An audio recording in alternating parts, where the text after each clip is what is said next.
প্রথম ঘটনাটি প্রতিদিনের মতো আজকেও আমরা একটা ইমেইল দিয়ে শুরু করতে চাই এবং আশা করছি যে এই ইমেইলটা আপনাদের ভালো লাগবে। একটু আগে বলছিলাম যে পৃথিবীর বিভিন্ন জায়গা থেকে বিভিন্ন মানুষ বিভিন্ন ভাবে ভূত এফএম শোনেন এবং কেউ অ্যাপ দিয়ে, যারা বাংলাদেশে আছেন তারা হয়তো সরাসরি শোনেন আমাদেরকে।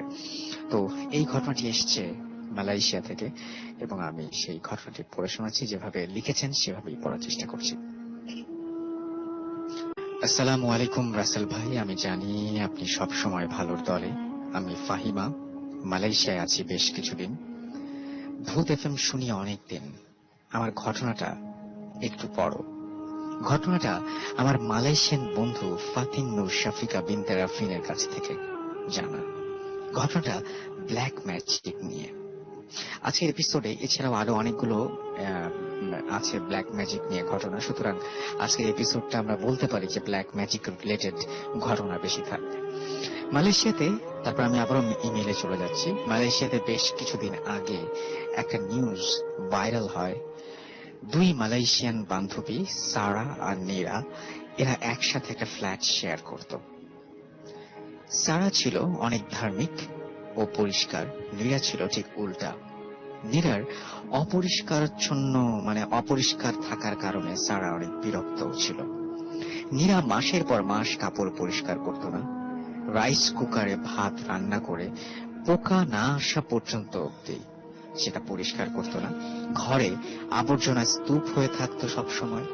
সারা অনেক বলার নীরার পরিবর্তন হয় না। পরে সারা বিরক্তের শেষ সীমায় চলে আসে। সে নীরার ঘরের ফটো তুলে ফেসবুকে পোস্ট করে দেয়। তারপরে পোস্টটা ভাইরাল হয়ে যায়। পরে সারা ফ্ল্যাট পরিবর্তন করে অন্য জায়গায় চলে যায়। সারা লাইফ নিয়ম মাফিক চলছিল। সারা সিভিল ইঞ্জিনিয়ার ছিল, কাজের সাইটে যাওয়া, কাজ শেষে বাসা। সমস্যা শুরু একদিন সে বাসার আবর্জনা গাড়িতে নিয়ে তার ডাস্টবিনে ফেলার জন্য সারা সাইটে চলে যায়, ডাস্টবিনে ফেলে এবং সেখানে পৌঁছায় যখন, তখন সে সাইটের একজন লোকজন তার গাড়ির দিকে এগিয়ে আসে এবং খুব অবাক হয়। সারার পুরো গাড়ি এক ধরনের কালো পোকায়, যে পোকাগুলো ময়লা পচে গেলে হয় সেই ধরনের পোকায় ভরে গেছে। সে নিজেও অবাক হয়ে যায়, তার ময়লা থেকে এত পোকা হওয়ার সম্ভাবনা নেই। তারপরও ব্যাপারটা সে উপেক্ষা করে। তার নতুন ফ্ল্যাটে একটা কালো ছায়া তার সামনে পেছনে দূরে সরে আসত। সারা অভ্যাস দ্রুত পাল্টে যেতে লাগলো, সবসময় নোংরা থাকতে লাগলো, অসুখ লেগে থাকতে লাগলো। ফলে তার জব চলে যায় এমন অবস্থা। তারা পুরো ফ্ল্যাটে কাউকে আসতে দিত না এবং ফ্ল্যাটের মধ্যে অন্য কোনো রুম থাকলেও ও স্টোর রুমে থাকতেই বেশি পছন্দ করত। কেন তা পরে বলছি। আর পুরো রাত ঠুক ঠুক ঠুক ঠুক আওয়াজ আসত। এমন 2 মাস চলছে। একদিন ফ্ল্যাট ম্যানেজমেন্ট অফিসে সারার নামে কমপ্লেইন আসে। প্রচন্ড দুর্গন্ধ আসাতে একটি কমপ্লেইন তার ফ্ল্যাটের দিকে তাকিয়ে অন্য ফ্ল্যাটগুলোর বাচ্চারা চিৎকার করে কাঁদত। তাই অফিস থেকে লোক এলো বিষয়টা দেখতে এবং তারপর তারা দেখলো তা অবিশ্বাস্য, পুরো ফ্ল্যাট আবর্জনা দ্বারা পূর্ণ।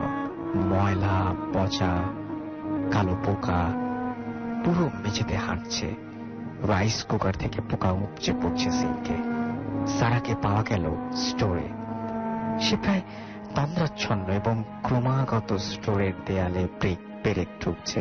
প্রতিটা দেয়াল প্রায় পূর্ণ। সারা তন্দ্রাচ্ছন্ন বিড়বিড় করে চলেছে, চোখ জবা ফুলের মতো।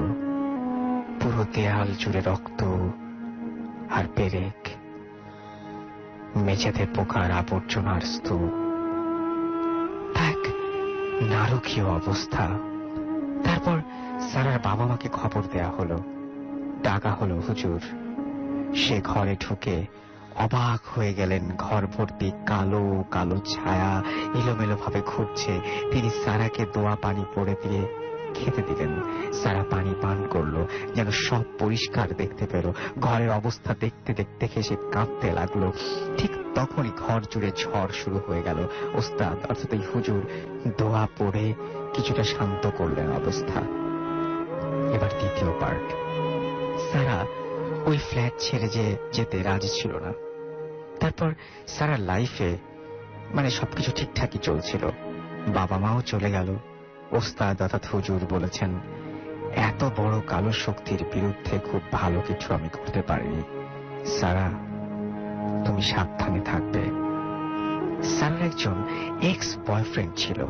একদিন তার ফোন থেকে কল আসলো, আমি মালাক্কা অর্থাৎ একটা মালয়েশিয়ান স্টেট, সেখানে রোড দুর্ঘটনার রোড অ্যাক্সিডেন্টের শিকার হয়েছে। সারা, তুমি কি আমাকে সাহায্য করবে প্লিজ? সারা অন্য কিছু বিবেচনা না করে সাহায্য করতে গাড়ি নিয়ে বের হয়ে গেল। সারা যখন কিছুটা নির্জন রাস্তায়, তার সামনে মাটি থেকে কয়েক ফিট ওপরে ভেসে উঠে এলো এক মূর্তি, কালো কাপড়ে ঢাকা। সে আর কেউ নয়, সারার বান্ধবী নীরা। সারা চিনতে কষ্ট হলো না একদম। সারা ভয়ে মারাত্মক দুর্ঘটনা ঘটিয়ে ফেলল। পরে তাকে হাসপাতালে নিলে সে প্রি-কোমায় চলে যায়। কিছুদিন পরে জ্ঞান ফিরলে সারা লক্ষ্য করে নার্সরা তার কাছে আসতে ভয় পায়। পরে একজন নার্স তাকে জিজ্ঞেস করলে সে বলে কয়েকদিন সারা প্রি-কোমায় ছিল এবং নার্সরা যখন তার শরীর ঢেকে দিতে চাইতো, তার পা সবসময় চাদর থেকে বেরিয়ে আসতো এবং পা দুটির জায়গায় অনেকগুলো কালো পা বেরিয়ে আসতো।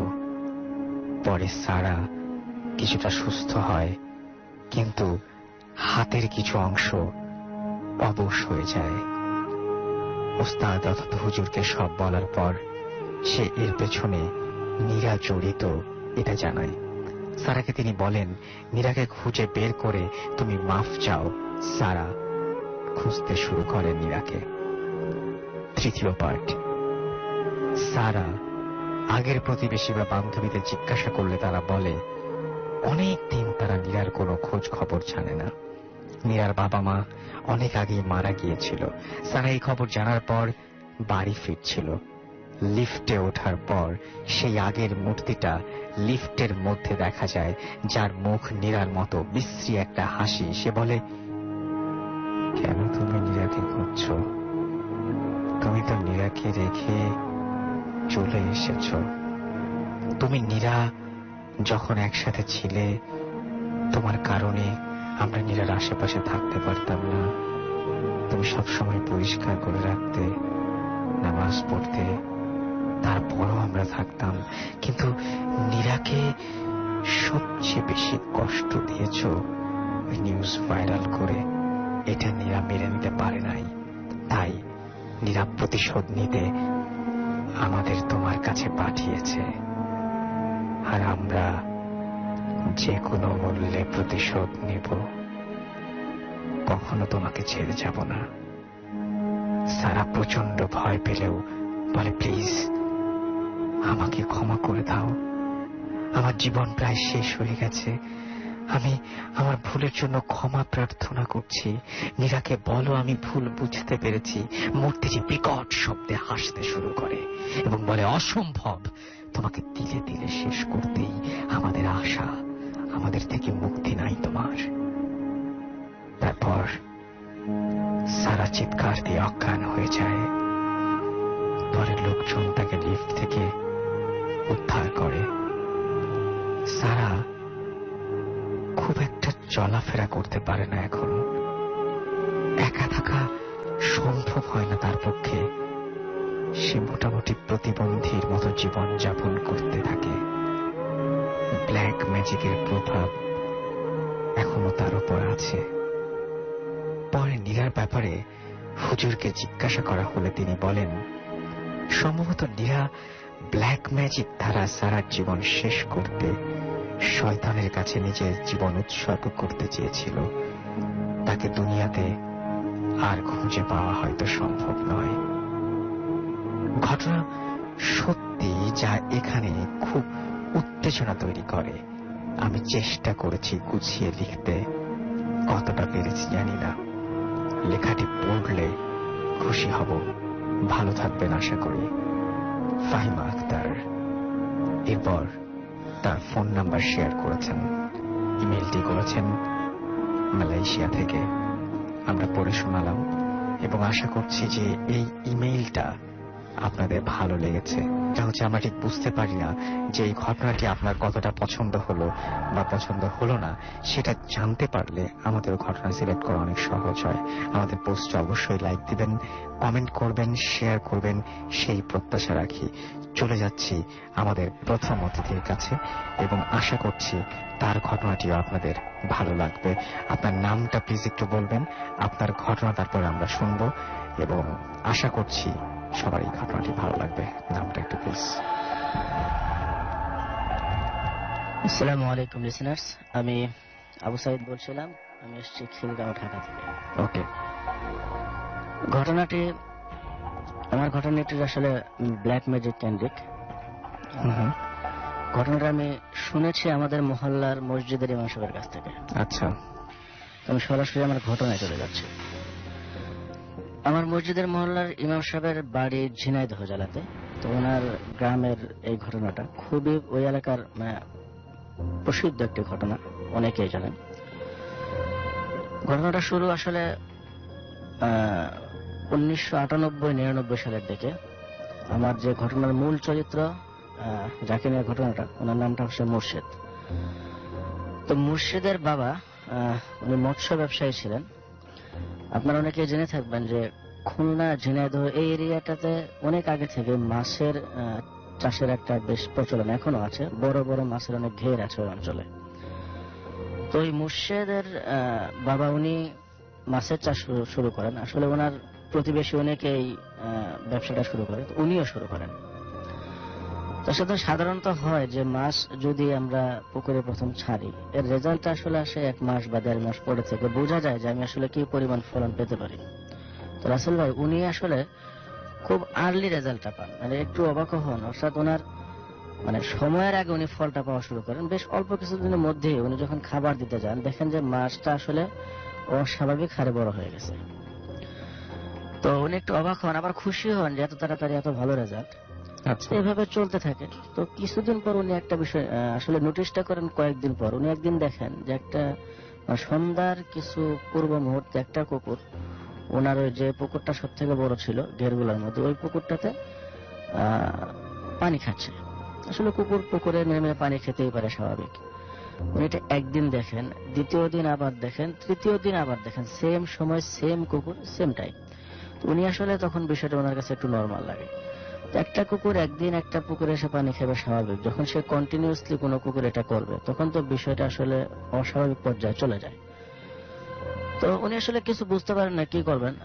জাস্ট উনি দেখে যান যে কুকুরটা রেগুলার আসছে, পানি খাচ্ছে, চলে যাচ্ছে। আবার কখনো কখনো দেখেন দিনের অন্য সময় কুকুরটা ওনার পুকুরের একটা পাড়ে শুয়ে আছে। এভাবে চলতে থাকে। যখন ওনার মাছগুলা বিক্রি করার সময় হয়, উনি যখন মাছগুলা বিক্রি করতে চান, তো জাল ফেলেন। উনি যেটা আসলে স্বপ্ন দেখেছিলেন বা যেটা ভেবেছিলেন যে অনেক বেশি পরিমাণে মাছ উনি পাবেন, তো উনি দেখেন আসলে ওনার কল্পনা অনুযায়ী অনেক কম মাছ। উনি এতদিন খাবার দিতে গিয়ে যেটা দেখছেন প্রচুর মাছ, যখন খাবার দেওয়া হতো অনেক মাছ এক জায়গায় জড়ো হয়ে যেত। যখন উনি জালটা ফেলেন মাছগুলো ধরার জন্য, যখন উনি উঠান ফাইনালি, দেখেন যে আসলে মাছ অনেক কম। একেবারে কম এরকম না, অনেক কম, ওনার চাহিদার থেকে অনেক বেশি কম। এবং উনি অনেক বড় একটা ক্ষতির মুখে পড়ে যান, ব্যবসায় বেশ লস হয়। তো আসলে ওই সময়কার 2000 সালে আগে বা আরো আগে থেকে মানুষ কিন্তু গ্রাম অঞ্চলের মানুষগুলো ব্ল্যাক ম্যাজিক বলেন বা কবিরাজের চিকিৎসা বলেন, এই টাইপের জিনিসগুলো বেশি বিশ্বাস করতেন। উনি সরাসরি একটা কবিরাজের কাছে যান, গিয়ে উনি জানতে পারেন যে আসলে ওনার পুকুরটাই আশপাশের কেউ একজন কোনো কিছু করে, কালো জাদু করে এই ক্ষতিটা ওনাকে করছে। ওনাকে আসলে এই ব্যবসাতে দাঁড়াতে দিবেন, এরকম একটা কিছু প্ল্যান।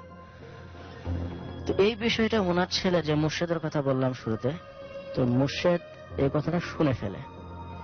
তো শুনে উনি আসলে এর আগে ব্ল্যাক ম্যাজিক সম্পর্কে অতটা উনি জানতেন না, কিন্তু এটা শোনার পর, এরকম ক্ষতিগ্রস্ত হওয়ার পর উনি এই বিষয়টার ব্যাপারে বেশ কৌতূহলী হয়ে পড়েন। তো উনি এদিক সেদিক যেতে থাকেন, এই ব্যাপারটা জানার জন্য আসলে ব্ল্যাক ম্যাজিক কি, এটা কি জিনিস যে এত বড় ক্ষতি করে ফেললো আমাদের। উনি এভাবে ঘুরতে ঘুরতে একটা তান্ত্রিকের কাছে দেন, উনি ব্ল্যাক ম্যাজিকে বেশ পারদর্শী, উনি সামহাও জানতে পারেন, ওনার কাছে যান, যাওয়ার পরে বলেন যে আসলে ব্ল্যাক ম্যাজিক সম্পর্কে আমাকে বলেন। শুধু তাই নয়, আমি আসলে ব্ল্যাক ম্যাজিক শিখতে চাই, কারণ আমার ফ্যামিলি এই ব্ল্যাক ম্যাজিকের কারণে খুব বেশি পরিমাণে ক্ষতিগ্রস্ত হয়েছে। তো তান্ত্রিক বা ওই গুরু ওনাকে বলেন, মুর্শিদকে বলেন যে আসলে ব্ল্যাক ম্যাজিকটা সবার জন্য না, এটা শিখতে গেলে বা এটাকে আয়ত্ত করতে গেলে প্রচুর পরিমাণে সাহস এবং অনেক কঠিন কঠিন কিছু পরীক্ষার মধ্যে দিয়ে যেতে হয়, যেটা হয়তো আপনি নিতে পারবেন না। তো এইভাবে বলে উনি ওনাকে বারবার ফিরিয়ে দিতে থাকেন। তো একটা সময় ওই গুরুটা রাজি হয়ে যায় তাকে শেখাবে। তখন ওই মুর্শিদকে গুরুটা বলেন যে আমি তোমাকে কিছু টাস্ক দিচ্ছি বা কিছু পরীক্ষা দিচ্ছি, কিছু বিষয় তোমাকে কালেক্ট করতে বলবো, এগুলো যদি তুমি আমাকে টাইমলি এনে দিতে পারো তবে আমি তোমাকে ব্ল্যাক ম্যাজিক কি বা ফর্মুলাটা কিভাবে তুমি অ্যাপ্লাই করবে সেগুলো আমি তোমাকে শেখাবো। তো উনি রাজি হয়, ঠিক আছে আপনি বলতে থাকেন। তো বলেন ঠিক আছে, তুমি আগামীকাল আসো। সে আবার যায়, যাওয়ার পর গুরু তাকে প্রথমে তাকে কি বলে একটা পরীক্ষা দেয় বা একটা টাস্ক দেয় যে তুমি একটা কবর থেকে কাফনের কাপড়, লাশ যে আছে লাশের মাথার অংশ থেকে কাফনের কাপড় 1 হাত পরিমাণ তুমি কেটে নিয়ে আসবা। যদি এখন তুমি যদি কোনো দোকান থেকে কেটানো সেটা আমি বুঝে ফেলবো যে তুমি দোকান থেকে কিনে এটা কাটছো, কিন্তু তোমাকে কাটতে হবে কবর থেকে, সেটা আমি দেখেই বুঝবো তুমি এটা কোত্থেকে আনছো। তো উনি চলে আসেন। আসলে যদি কাফনের কাপড়টা সংগ্রহ করতে হয় নতুন কাপড় থেকে নিতে হবে, কারণ একটা সময় গেলে কাপড়টা পচে যায় সাধারণভাবে। তো উনি ওনার গ্রাম থেকে একটু দূরে একটা গোরস্থান সিলেক্ট করেন এবং উনি ফলো করতে থাকেন। তো উনি দেখেন যে একদিন একটা লাশ দাফন করা হয়, ওই কবরটাকে উনি মার্ক করেন। গোরস্থানের বর্ণনা একটু দেয়। আসলে সাধারণত গ্রাম দেশে ওই সময় বা এখনো গোরস্থানগুলো লোকালয় থেকে একটু দূরে হয়, যেখানে লোকদের জনবসতি আছে, তো ওর থেকে একটু দূরে হয়।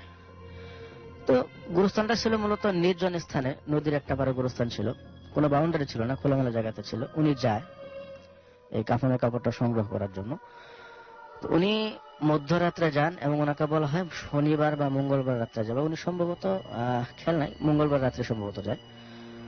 তো মোটামুটি অন্ধকার ছিল, একটা টর্চ আর একটা কাপড়টা যেটা দিয়ে কাটবো মানে একটা যন্ত্র নিয়ে উনি যান, গিয়ে কবরটা উনি খুঁড়তে থাকেন। স্বাভাবিকভাবে উনি কবরটা খোঁড়েন এবং এই সময়ের মাঝে ওনার সাথে কোনো ধরনের কোনো অস্বাভাবিক কিছু উনি নোটিস করেন না।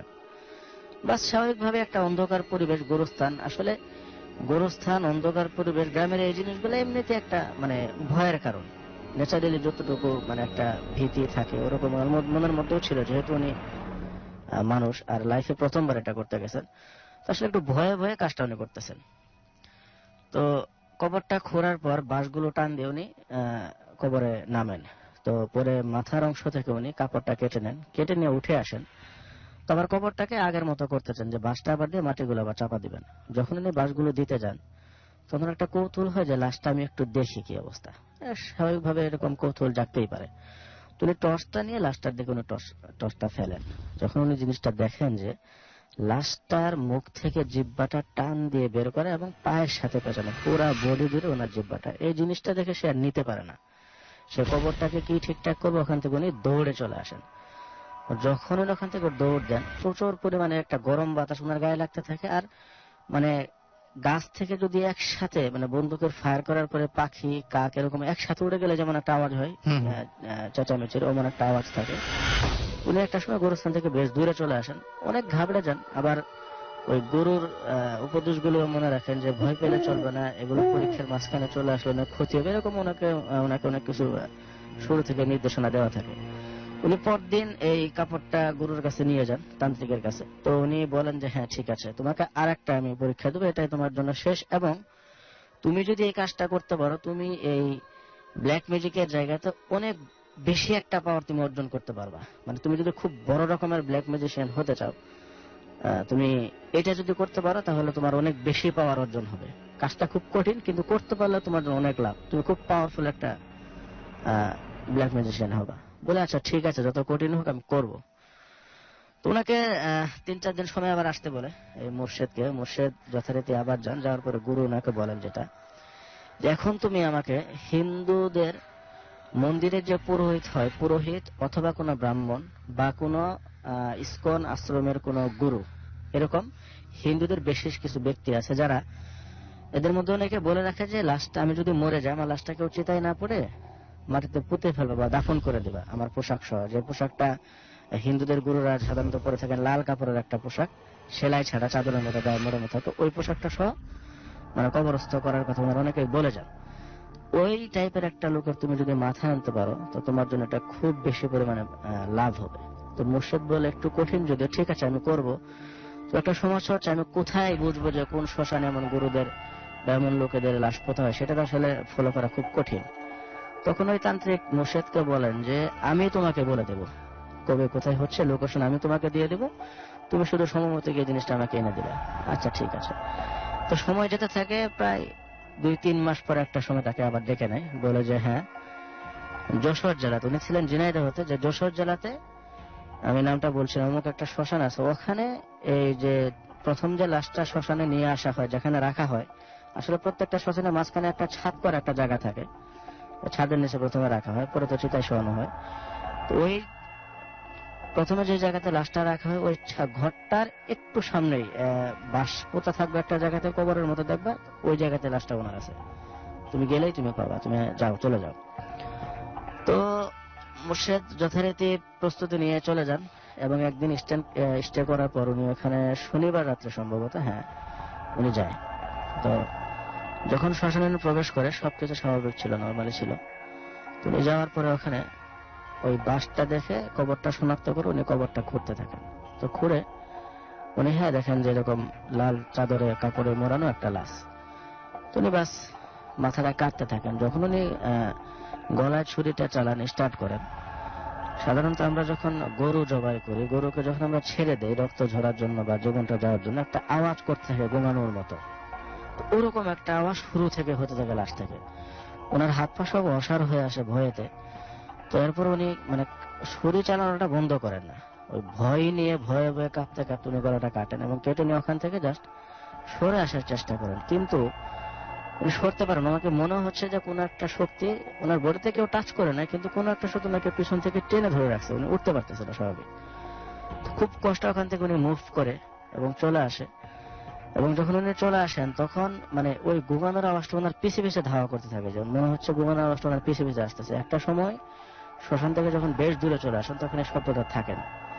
উনি যথারীতি ব্যাক করে ওনার গুরুর কাছে এই মাথাটা নিয়ে যান। নিয়ে যাওয়ার পর ওনার গুরু বলে ঠিক আছে এটা তুমি দিয়ে যাও, আমি তোমাকে পরে আবার ডেকে নেব, এখন তোমার আর কোনো ধরনের কোনো পরীক্ষা নেই, আমি তোমাকে এখন বলে দেবো কিভাবে তুমি ব্ল্যাক ম্যাজিক অ্যাপ্লাই করবে।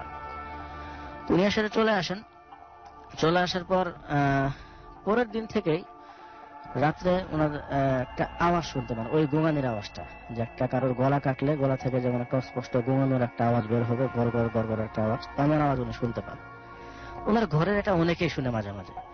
তো 2-4 দিন এমন যাওয়ার পরে উনি আসলে একটু কৌতূহল হয়ে পড়েন যে আসলে আওয়াজটা কোত্থেকে আসে, আমি একটু দেখি। একদিন রাত্রে উনি এটা দেখার জন্য ঘর থেকে বের হন।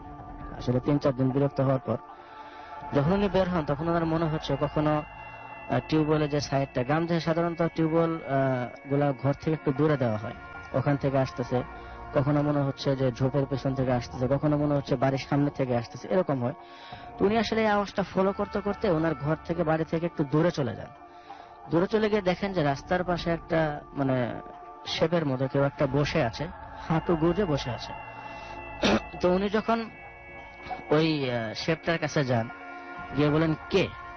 আসলে উনি সবকিছু ভুলে গেছেন, দুনিয়াটা মানে সবকিছু ভুলে গেছেন, যে এখন কত রাত বা আমি কোথায় আসছি, ওনার এগুলো কোনো হুঁশ নেই। উনি জাস্ট মানে মনে হচ্ছে কেউ ওনাকে হিপনোটাইজ করে ফেলছে। তো উনি গিয়ে বলেন যে কে। তখন ওই অবয়বটা বা ছায়াটা যেটাই বলেন এখন উঠে দাঁড়ায়। তো উনি দেখতে পান মানে এরকম লাল কাপড়ে মোড়ানো কোনো কিছু একটা, যার মাথাটা নেই, মানে মাথাটা অস্পষ্ট দেখা যাচ্ছে না। এটা জাস্ট ওনার সামনে থেকে সামনের দিকে চলে যাচ্ছে এবং একটা পর্যায়ে ভ্যানিশ হয়ে যায়, আর কোনো কিছু না। উনিও ওখানে মানে জ্ঞান হারিয়ে ফেলেন, সেন্সলেস হয়ে পড়ে যান। পরে সকালে তাকে উদ্ধার করা হয়। উনি বেশ 3-4 দিন অসুস্থ থাকার পর মানে খুব কথাবার্তা একদম বলেন না, জ্ঞান শূন্য ছিলেন। পরে যখন হুঁশ আসে পরে উনি সব খুলে বলেন যে আমার সাথে এই ঘটছে। পরে যখন ওই তান্ত্রিককে খোঁজ করা হয়, গুরুকে, ওনাকে আর পাওয়া যায় না। আসলে বেসিক্যালি ওই গুরুটা মানে যে তান্ত্রিকটা ছিল ওনারই এই মাথাটা দরকার ছিল, পরে যেটা জানা যায়। উনি জাস্ট ওইটা নিয়ে ওখান থেকে পালিয়ে চলে যায়। তো এই লোকটা মুর্শেদ অনেক দিন যাবত অসুস্থ থাকে। তো অসুস্থ থাকার কোনো ট্রিটমেন্টে কোনো ধরনের কোনো কাজ হয় না। উনি আস্তে আস্তে আস্তে আস্তে দেখা গেছে যে স্বাস্থ্যক্রমে শুকিয়ে মারা যান। তো এই ছিল ব্ল্যাক ম্যাজিকের একটা মানে প্রভাব, যে অন্য কেউ ওনার একটা উদ্দেশ্য হাসিল করার জন্য একটা সাধারণ লোককে বিপদে ফেলে। আসলে ব্ল্যাক ম্যাজিক এটা মানে কোনোভাবেই মানুষের উপকারের জন্য না, এটা সবসময় ক্ষতিকর। আর আমরা চাইবো যে সমাজটা ব্ল্যাক ম্যাজিক মুক্ত থাকুক এবং কেউ এটা শিখতে না যাক, বা যারা শিখে তাদেরকেও বারণ করুক।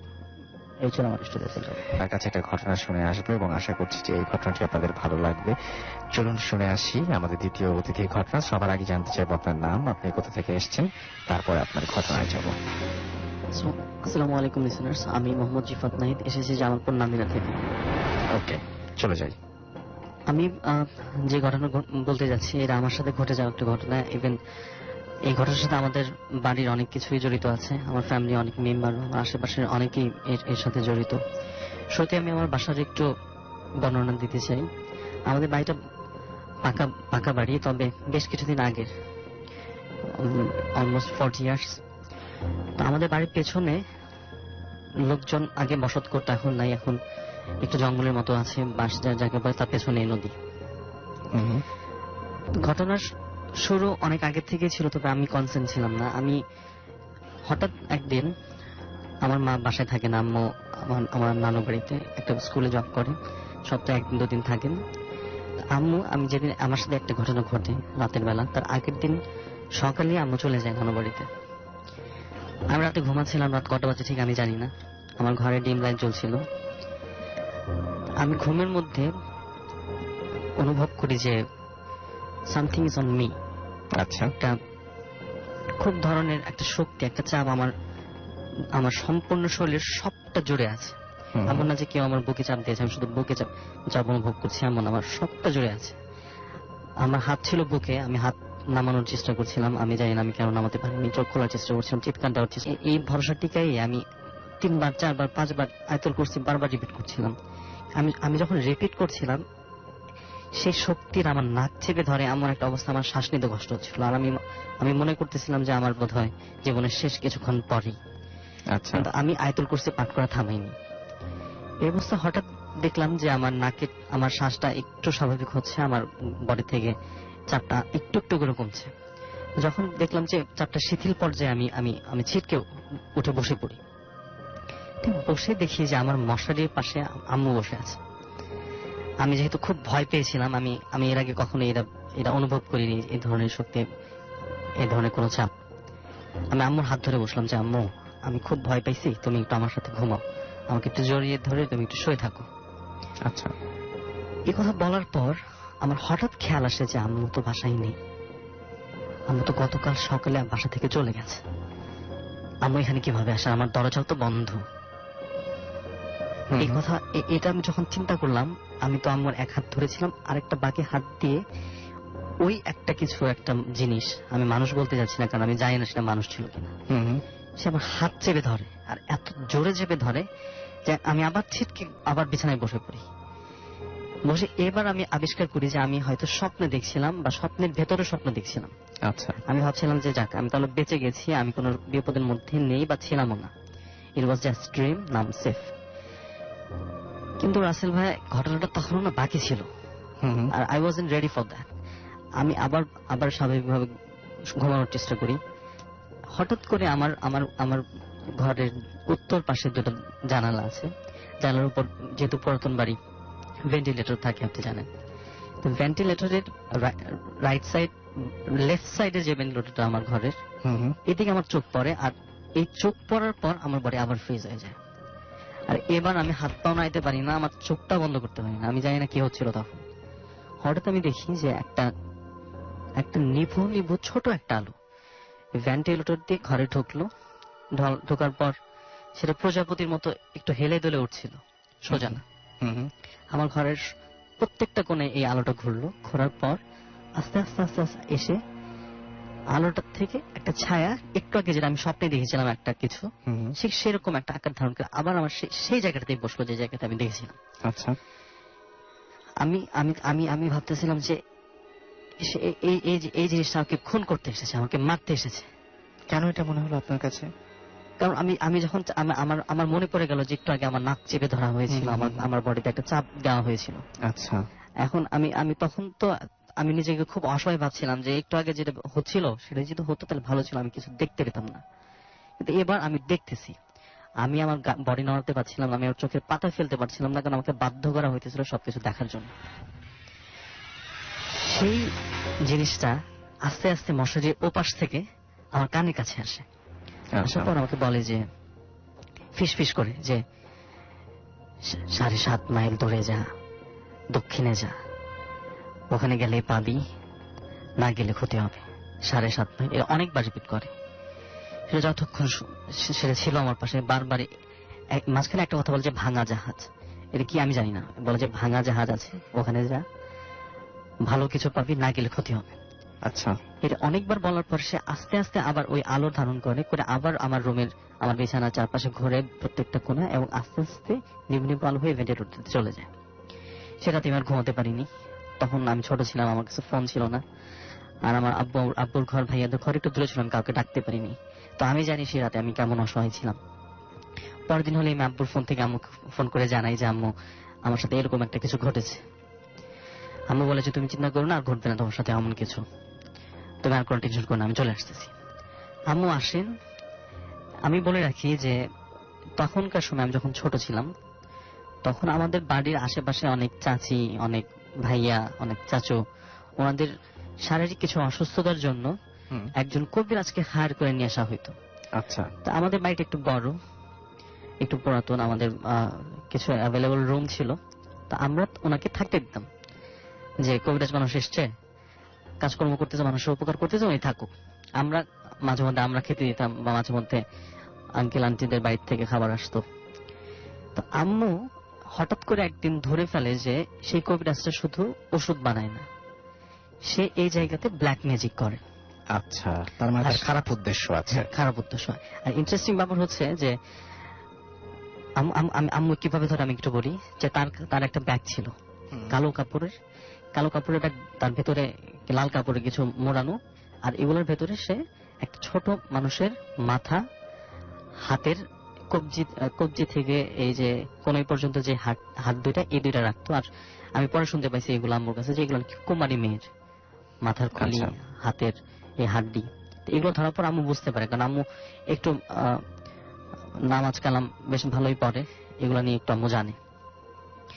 এখন এই লোকটা যখন সে তার কোনো পেশেন্ট পাইতো যে অনেকদিন যাবৎ মাথা ব্যথায় আছে, বা পায়ের ব্যথায় আছে, মানসিক অশান্তিতে আছে, বা ফ্যামিলিতে কোনো প্রবলেম লেগে আছে, এগুলোকে সে কালেক্ট করতো, এগুলো ধরতো, এবং সাময়িক ভাবে কিছু একটা করতো যে তারা ভালো বা সেফ ফিল করতো কিছুদিন। আর এভাবে সে তাদের ভেতরে ঢুকতো, কিন্তু সে তার ব্ল্যাক ম্যাজিক দিয়ে এই প্রবলেম গুলো আরো বাড়াই দিত, আরো নানা ধরনের প্রবলেম অ্যাড করতো, যেন আরো অনেক টাকা নেওয়া যায় বা অনেক কিছু নেওয়া যায়। এইটা অনেক হাই স্টেজে চলে যায়। আশেপাশে যারা তার কাছ থেকে ট্রিটমেন্ট নিছে, এরা এতটাই উন্মাদের মতো তার পেছনে লেগে যায় যে যেমন মরিদ হয়ে গেছে একদম, যা বলে তাই, যখন যা টাকা লাগতেছে সবকিছু নেয়। আম্মু এই অবস্থায়, যেহেতু আমাদের বাসায় এগুলো হচ্ছিল, এগুলো আমার ফ্যামিলি একটু রেপুটেটেড ফ্যামিলি আমাদের এলাকায়, তা আমরা অবশ্যই এলাও করতে পারি না। আম্মু তাকে বলে যে আপনি চলে যান, এখন এখানে আসবেন না। এর কারণে সেটা একটা থ্রেট ছিল, আমি যেটা দেখছিলাম। এরপরে তাকে আবার বাসায় আনা হয়, তাকে জিজ্ঞেস করা হয় হোয়াট ইজ ইউর প্রবলেম। আমি টের পাই যে এটা তারই কাজ। সে বলে যে না, আমি যা করতেছি আপনাদের কোনো ক্ষতি হবে না, আপনি আমাকে করতে দেন, আর বাকি কিছু হবে না, আপনি কোনো টেনশন নিন না, আপনি এর মাঝখানে আসেন, আমাকে শুধু অ্যালাউ করতে দেন, আমি যেখানে এখানে থেকে কাজগুলো করতে পারি। আর সেটা তো কখনো সম্ভব না যে সে একটা খারাপ কাজ করবে আর সেটা আমরা অ্যালাউ করবো। আমার আরো একজন হুজুর জামালপুর শহরে একজনের সাথে পরিচয় ছিল। তো আম্মু তাকে বলে যে আমার বাসায় এমন একটা প্রবলেম হইতেছে যে আমার ফ্যামিলিতে থ্রেট আসতেছে, সে জোর করে কাজটা করতে চায় আমার বাসা থেকে। তো হুজুর বলে যে ঠিক আছে, আমি একদিন আপনাদের বাড়ির আশেপাশে কোথাও থাকবো, আপনি এক কাজ করেন, আপনি ওনাকে বলেন যে আপনার কোন একটা প্রবলেম হইতেছে, সেটার জন্য সে সলভ করে। আর আম্মু যখন এই অফারটা তাকে দেয় আমাদের বাসায় আসার পর, সে অনেক খুশি হয় যে এখন এই ফ্যামিলিতে তার ব্ল্যাক ম্যাজিক করার কোন একটা সুযোগ সে পেল। তো সে খুব আগ্রহ নিয়ে এবং তার ফুল প্রিপারেশন নিয়ে সে তার কাজে নেমে যায়। একদিন রাতের বেলা, রাতের আনুমানিক 11:30 বা 12টা বাজে। আচ্ছা, সে আম্মুকে নিয়ে, আমার ভাইয়া, আমার সবচেয়ে বড় ভাই রকি, তো রকি ভাইয়ার আম্মুকে নিয়ে সে ঘরের ভিতর একটা কাজ করতে বসে। তো ঘরে ছিল আগরবাতি 5টা, মোমবাতি 5টা, ওই যে হাড়গুলা ক্রস করে বসানো হাড়, আর মাথা হচ্ছে তার দিক করে। আর সে চোখ বন্ধ করেছিল, হাতে কোনো একটা কিছু, কোনো লাল রঙের কালি ছিল, যা দিয়ে সে ফ্লোরে একটা কিছু আঁকাচ্ছিল চোখ বন্ধ করে। আর যে আম্মু যে হুজুরটাকে বলেছিল, সেই হুজুরটা আমাদের বাড়ির আশেপাশে ছিল। এবং সে যখন তার ব্ল্যাক ম্যাজিক শুরু করে, তো হুট করে তার তার তার খুবই পালিত একজন মহিলা জিন ছিলেন, যার নাম পরে জানতে পারি যে আমি নার্গিস ছিল। তো আমি যখন ওই সময় যখন জানতে পারি, তখন আমরা খুশি হয়ে নার্গিস আন্টি বলে ডাকতাম। আচ্ছা। তখন তখন আম্মু যে বলে যে ঘরের মধ্যে সেই নার্গিস নামের জিনটা মানে এতটা উন্মাদের মতো চিৎকার শুরু করে যে তাকে সম্ভবত কোন একটা কিছু ধরার চেষ্টা করতেছে। আর এর জন্য সেই মহিলা জিনটা এই কবিরাজের উপর চেপে বসে, রাগ করে বসে যে তুই এই ঝামেলার মধ্যে আমাদের ফেলছিস। আচ্ছা। এখন হঠাৎ করেই সেই কবিরাজ চিল্লানি শুরু করে, একটা কেমন জানি একটা কাকের মতো আওয়াজে। আর তার মধ্যে বেরোচ্ছিল যেগুলা সেই মহিলা জিন বলছিল যে তুই দায়ী, তোর আমি মেরে ফেলবো। এখন সে ওই যেখানে সে অনেক কিছু আঁকাচ্ছিল সেটার উপর গড়াগড়ি খাতে শুরু করে, একদম হাড্ডি টাড্ডি যা ছিল তা সব এলোমেলো হয়ে যায়। এই অবস্থায় হুট করে তার ব্লিডিং শুরু হয় নাকে মুখে, যে তাকে কেউ কিছু ধরে উপড়ে নিতেছে আর এভাবে ঠেকনা দিতেছে একদম তার গলায় ধরে। তার নাকে মুখে প্রচুর ব্লাড আসে। আমি তখন খুব ভয় ছিলাম, কারণ আব্বু ছিল না বাসায়, শুধু আমার ভাইয়া ছিল, আম্মু ছিল, আর পাশের বাসায় ফারুক ভাই নামে একজন বড় ভাই ছিল, উনি ছিলেন। এই অবস্থায় আমি ড্রয়িং রুমের একটা সোফায় কোন একদম জলচিহ্ন হয়ে বসেছিলাম যে হোয়াটস হ্যাপেনিং দের। এর মধ্যে আমি দেখি যে আমাকে ওই রুমে যেতে দেয় না ফারুক ভাই আর রকি ভাইয়া। ওরা দুজন মিলে শুধু বাথরুম থেকে বালতি করে পানি নিয়ে যাচ্ছে, ফ্রেশ পানি, আর নিয়ে আসছে লাল পানি। ফ্রেশ পানি নিয়ে যাচ্ছে আর লাল পানি নিয়ে আসছে। কেন লাল পানি? এগুলো ছিল সেই কবিরাজের নাক মুখ দিয়ে রক্ত বেরো ফ্লোরে পানি দিচ্ছে, লাল রক্ত সহ পানি বেরিয়ে আসছে। জি। এবং সেগুলো পরিষ্কার করছিল তারা, কারণ ছড়ে যাচ্ছিল। এই অবস্থায় সারা রাত এমন কিছু না কিছু চললো। সারা রাত ওই অচেতন অবস্থায় ওই কবিরাজের মুখ দিয়ে এরকম কাকের আওয়াজ বের হলো, এরকম চিল্লাচিল্লির আওয়াজ বের হলো। এখন পরে আম্মু যেটা বলে যে সেই পরীটাকে ধরার চেষ্টা করা হচ্ছিল, ওই আমাদের যে ফেভারে যে হুজুরটা ছিলেন। এরপরে ওই পরীটা সহ পরীটা ভয় পেয়ে যায়, কারণ এই বাড়িতে সে আর থাকতে চায় না, যে এখানে কাজ করলে সে আর আসবে না। ইভেন ওই কবিরাজ আম্মুর কাছে ক্ষমা চেয়ে যায় যে আমাদের মাফ করবেন, আমি আর এখানে আসতে চাই না, আমাকে মাফ করবেন। এখন এই কাজটা হওয়ার পর থেকে তার মাঝখানে আমি কিছু কথা বলে রাখি, যখন কবিরাজটা সাবলীল ভাবে আমাদের বাসা থেকে কাজগুলো করছিল, আমাদের বাসার আশেপাশে একটা মহিলাকে দেখা যেত। সেই মহিলাটা ঘুরতো আমাদের মাহফিল ঘর। কেমন দেখতে সে? তাকে দেখা যেত আমাদের ছাদের উপরে, আর আমাদের মাহফিল ঘর নামে একটা ঘর আছে যেখানে আমাদের নামাজ কালাম পড়া হয়, সেই ঘরটার পেছনে একটা আম গাছ আছে, সেই আম গাছের নিচে। আচ্ছা। আর হুট করেই কবিরাজ যে বছর থেকে আমাদের ওই এখানে আসে, আম গাছে আম খুব বেড়ে গিয়েছিল। আচ্ছা। খুব আম হতো। তো আমাদের বাসার পেছনে কিছু পতিত জমি ছিল, সেখানে গরিবদের আমরা থাকতে দিয়েছিলাম, যাদের ভূমি নেই। তো তারা বলেছে যে মহিলাটা দেখা যেত প্রায়, মহিলাটার বয়স খুব বেশি হলে 20-22 হবে এরকম মনে হয়। তবে মহিলাটার একটা জিনিস ছিল অ্যাবনর্মাল, যে তার মুখ দেখা যেত না। মহিলা যখন সামনের দিকে হাঁটতো শুধু তার চুল দেখা যেত, পেছন দিক দিয়ে হাঁটতো শুধু তার চুল দেখা যেত। তার মানে মুখ ছিল না, সামনে পেছনে দুই পাশে লম্বা চুল ছিল। আচ্ছা, খুবই অদ্ভুত। এবং সে একজন মহিলা ছিল, বৃদ্ধ, তার নাম বলছি না আমি। সে আমাদের ওই আম গাছের পাশে সে তার বাথরুম বানিয়ে ফেলছিল। আচ্ছা। কয়েকদিন সেই কাজ করার পর সে একদিন ফজরের পরে সেখান থেকে চুলের মুঠ ধরে সে যেখানে বাথরুম করতো সেখানে তাকে এরকম একটা ঠেকনা দেওয়া হয়। আচ্ছা। এবং আমাদের বাসায় যিনি কাজ করতেন, ওনাকে আমি অনেকবার বলেছি যে মাহফিল ঘরটা যেন তুমি পরিষ্কার রাখো, আর সন্ধ্যায় তুমি আগরবাতি মোমবাতি জ্বালিয়ে রাখবা। কেন? কারণ আমরা একসময় বুঝতে পারি যে আমাদের সন্ধ্যার পর আর পুরো রাত জুড়ে জিনরা আমাদের ওই মাহফিল ঘরে নামাজ পড়তেন, বা প্রেয়ার্স এর জন্য তারা ইউজ করতেন। এর জন্য আম্মু বলতো যেন ওই মাহফিল ঘরটা পরিষ্কার রাখা হয় আমাদের রেসপেক্টে, মাহফিল ঘরের পবিত্রতা রক্ষার জন্য। আমাদের কাজে যে হেল্প করতেন সেই মহিলাটা এই রাতে ডিলে করতো, অলসতা করতো। একদিন রাতের বেলা আমাদের বারান্দার পাশে মাহফিল ঘরের পাশে একটা বাথরুম আছে, সে বাথরুমটা উনি ইউজ করতেন। তো বাথরুমটা কিছু উনি বের হইছে, ওনাকে ঠিক একইভাবে ঘাড় ধরে এমন ভাবে ফেলে দেওয়া হয় যে উনি ঘাড় অনেকদিন সোজা করতে পারেনি। আমি বলেছিল যে ইটস এ পানিশমেন্ট, তো কিছু বললেই বারবার তুমি করো না। এখন আমাদের মাহফিল ঘরে কিছু একটা অদ্ভুত ঘটনা ঘটে এখনো, যে যেহেতু সেটা মাহফিল ঘর, সন্ধ্যা মাগরিবের নামাজের পর কোন ধরনের লোকাল আড্ডা, কোন ধরনের মানে জাগতিক বিষয় নিয়ে কথাবার্তা, এর ধরনের কোনো কিছু এই মাহফিল ঘরে কোনো একটা জিনিস অ্যালাউ করতো না। কি হতো সেটা আমাদের পশ্চিম পাশের দুইটা জানালার মধ্যে বাম পাশে যে জানালা আছে, এখানে এই ধরনের কোন একটা আড্ডা যদি একটা আসর জমতো, অমনি খুব জোরে করে কেউ লাথি মারতো, খুব রাগ। আচ্ছা, এটা তো পাড়ার ছেলে মেয়ে হতে পারে। হ্যাঁ, এর জন্য আমি আমি আমি আমি আমি ছোটবেলা খুব কিউরিয়াস ছিলাম সবকিছু নিয়ে। আমার কাছে কেন জানি মনে হতো আমি নিজে খুব দুষ্টামি করতাম, তাই মনে হতো কেউ যেন দুষ্টামি করে ওই জায়গায়। তো একদিন সন্ধ্যায় আমি জানতাম যে আমাদের কিছু চাচি আছে বাসার আশেপাশে, ওনারা মাগরিবে নামাজ পড়তে আসে ওই ঘরে। তারপর মহিলারা একটু বসলে যেমন একটু নিজেদের আলাপ আলোচনা শুরু হয়, তো আমি জানতাম যে এরকম একটা আলাপ আলোচনা তারা শুরু করবে, আমি জানতাম।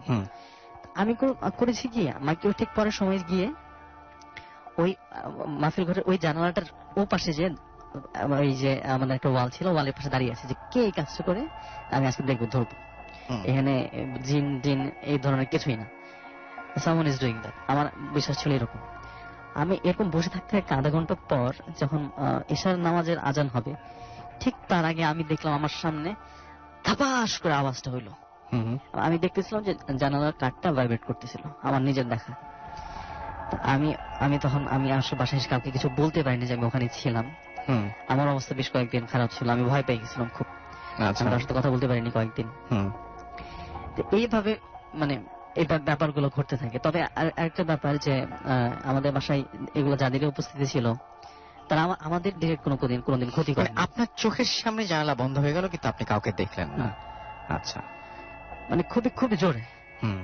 আর আমি আমি আমি ছোটবেলায় আমার একটা এক্সপিরিয়েন্স ছিল যে এই জিনিসগুলো যে আছে, আমি ছাদ থেকে একবার পিছলে পড়ে যাই। তো আমি যখন মাটিতে পড়ি, আমার কাছে মনে হয়েছিল যে আমি ইচ্ছা করে শুইলাম এই হাত দিয়ে ভর করে, মানে এতটা আরামে পড়ে যায় যে আমি আমি আমি বুঝতে পারি না যে কিছু হয়েছে। একদম ক্লাস 2 তে পড়ি। এত ছোটবেলায় আসলে এতটা কিছু হওয়াটা, আমার প্রায় 12 ফিট লম্বা ছিল, নিচে ইট ছিল, গাছের শিবা ছিল, আমি কিছু হয়নি।